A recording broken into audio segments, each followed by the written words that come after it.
Sides TV with me, Isma. In the wake of the Pahalgam terror attack on April 22, 2025, which left 26 civilians dead in Jammu and Kashmir, the Indian government has launched a strict series of punitive and legal measures targeting Pakistani nationals in the country.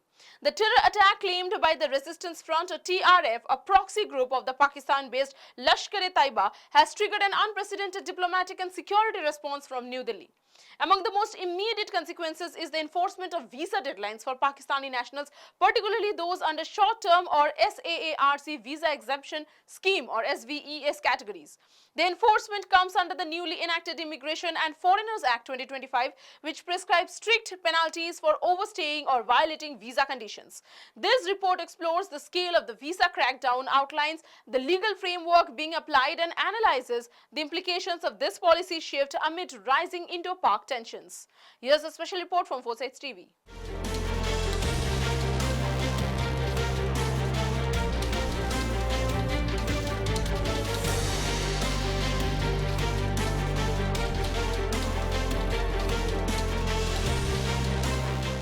The Indian government's latest actions against Pakistani nationals are rooted in the provision of the Immigration and Foreigners Act 2025, which came into effect on April 4, 2025. The Act has introduced stricter penalties for overstaying the period guaranteed by a valid visa, violating visa conditions, example entering restricted areas, remaining in India without valid documents or after visa expiry. According to the Act, any violator may be sentenced up to 3 years in prison, fined up to 3 lakh rupees, approximately $3,600 or face both penalties. The Act explicitly defines a violator as one who remains in any area in India for a period exceeding the period for which the visa was issued or stays without a valid passport or other travel documents. Additionally, contravention of any other provision of the Act for which no specific punishment is defined is also penalized under the same legal structure. This signals India's intent to impose comprehensive and uniform enforcement in cases involving foreign nationals, particularly in the context of national security. Following the terror attack, the Indian government suspended the SAARC visa exemption schemes or SVES for Pakistani citizens, ordering all Pakistani nationals in India under the SVES categories to leave the country within 48 hours. The exit deadline for SVES holders was April 27th, and for those holding medical visas, the deadline was April 29th. 12 categories of Pakistani visa holders were affected by the order, including those on visa on arrival, business visa, film visa, journalist visa, transit visa, conference visa, mountaineering visa, student visa, visitor visa, group tourist visa, pilgrim visa, group pilgrim visa. This sweeping move marked out one of the most comprehensive expulsions of foreign nationals by India in recent decades. It highlights India's strategic decision to curtail people-to-people links, restrict cross-border movement, and emphasize state accountability following the Pahalgam attack. According to official reports, 537 Pakistani nationals have exited India after the Attari-Wagah border since the order came into effect. On April 27 alone, 237 Pakistanis left, and an additional 850 Indian nationals have returned from Pakistan over the same 3-day period.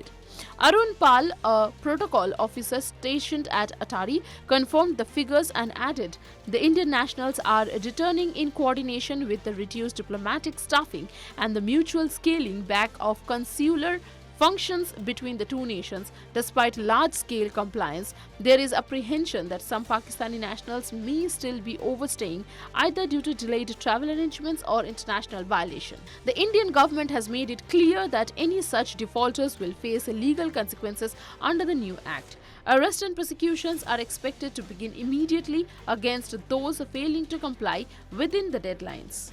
The visa crackdown is part of a broader strategy India is employing against Pakistan in response to the Pahalgam terror attack, while 26 people, mostly civilians, were gunned down in Jammu and Kashmir by Pakistan-backed terrorists.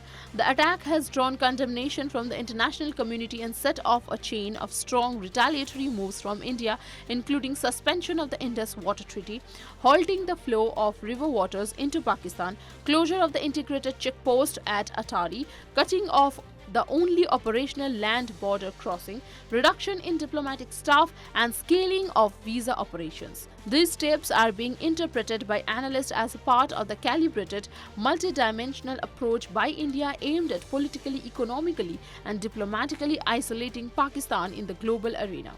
Moreover, India's internal response through the Immigration and Foreigners Act 2025 complements this external strategy by asserting national control over domestic security, especially regarding foreign nationals from hostile or adversarial countries.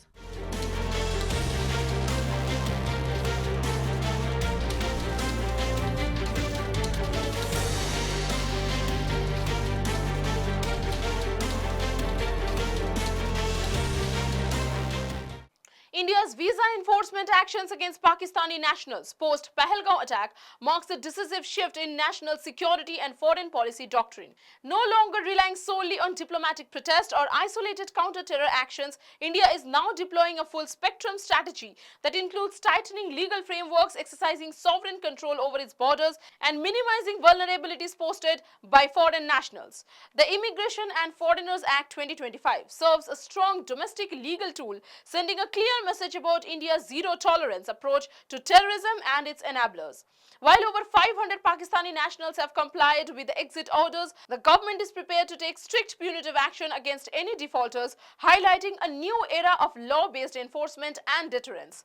In the larger context of Indo-Pak relations, this episode further deepens the chasm, with few diplomatic channels currently open and mutual trust at an all-time low. As India continues to push for global condemnation of Pakistan's support for terrorist proxies, the region teeters on the edge of a broader conflict unless cooler diplomatic head prevail. However, one thing is certain: India has raised the stakes, and the message from New Delhi is unambiguous. Act of terror will bring real consequences. That's all for today. Thanks for watching Foresights TV with me, Isma.